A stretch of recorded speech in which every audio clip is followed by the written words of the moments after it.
Today is February the 6th, 2022, and this is just a follow-up from my previous video in which I had stated what occurs to some of the properties in Howardsville following a significant rain, in which some of the properties accumulate a pond of water.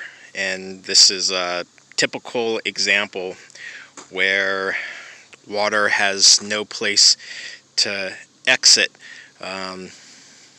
so it just accumulates in the front yard.